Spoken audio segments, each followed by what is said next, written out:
ప్రతిసారి ధరణి మీద మేము ప్రభుత్వంలో వస్తే ఎవరి భూమి వారికే ఏదైతే బీఆర్ఎస్ పీరియడ్లో చాలా భూములు ఇందిరాగాంధీ ఇచ్చిన అసైన్ ల్యాండ్ కానీ అదేవిధంగా సాగు చేసుకున్నటువంటి రైతులకు ఇచ్చిన భూమి కానీ ఇందిరాగాంధీ ఇచ్చిన భూములు కూడా తీసేసుకున్నారని ముఖ్యంగా రాహుల్ గాంధీ గారు ఖమ్మం సభలో ఇందిరాగాంధీ దియేసో జమీన్ వి సర్మాయదార్ లియే అని చెప్పడం జరిగింది.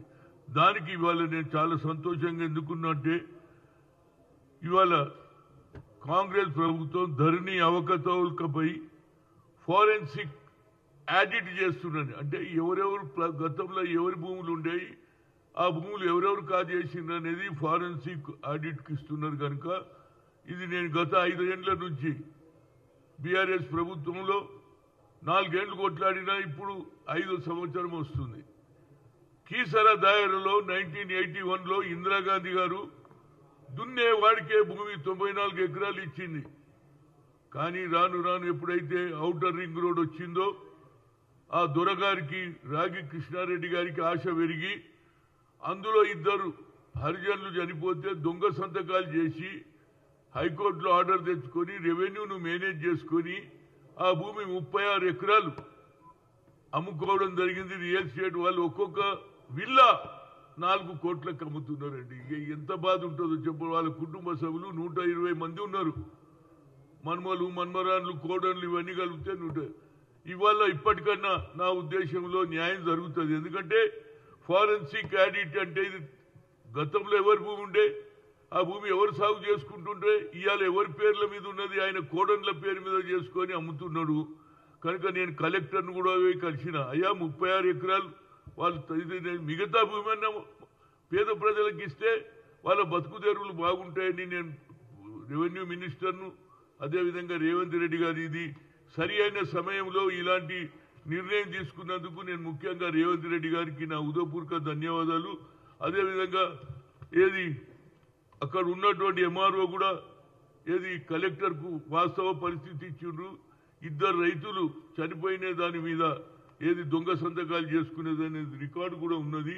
తప్పనిసరిగా ఈ కేసులో న్యాయం జరిగితే నిజంగానే ఏ విధంగానేది ఇందిరాగాంధీ ప్రభుత్వం అంటున్నారో ఇందిరాగాంధీ ఆలోచనను మొట్టమొదలు దీన్ని సెటిల్ కావాలి. ఎందుకంటే రాహుల్ గాంధీ గారి సాక్షాత్తు ఖమ్మం మీటింగ్ లో ఇందిరాగాంధీ దియేసో జమీన్ సర్మాయదార్ లేదే బీఆర్ఎస్ గవర్నమెంట్ అని చెప్పిండు. కనుక దీన్ని తప్పనిసరిగా సెటిల్ చేస్తే మిగతా భూమి వాళ్ళు వస్తే వాళ్ళ బతుకుతారు. ఇవాళ అడక తింటున్నారు, రోడ్ల మీద పడుకుంటున్నారు ఎస్సీలు.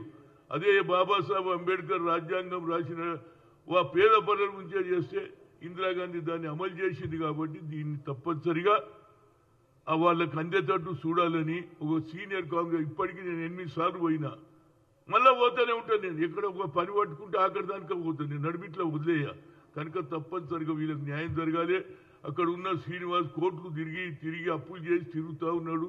వాళ్ళ కుటుంబ సభ్యులు అందరూ రోడ్ల మీద ఉన్నారు. కనుక ఇది పిఆర్టీ ప్రకారంగా రాష్ట్ర ప్రభుత్వం శ్రీనివాస్ రెడ్డి గారు కానీ అదేవిధంగా రెవెన్యూ మినిస్టర్ అదేవిధంగా ముఖ్యమంత్రి దీన్ని చేస్తే నిజమైన ఇందిరాగాంధీ పరిపాలన అనేది ప్రజలకు తెలవాలనేది నా ముఖ్య ఉద్దేశం.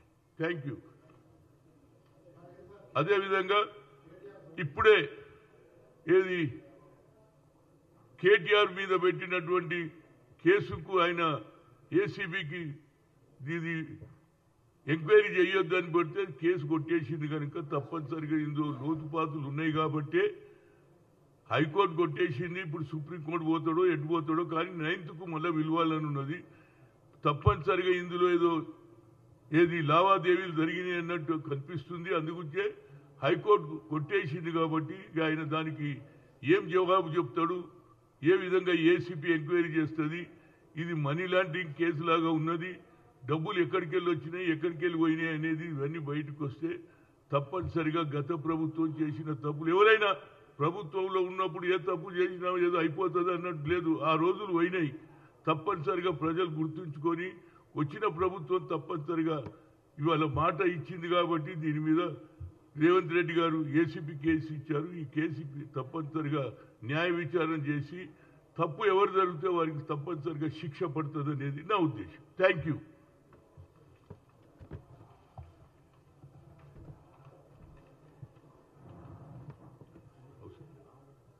రైట్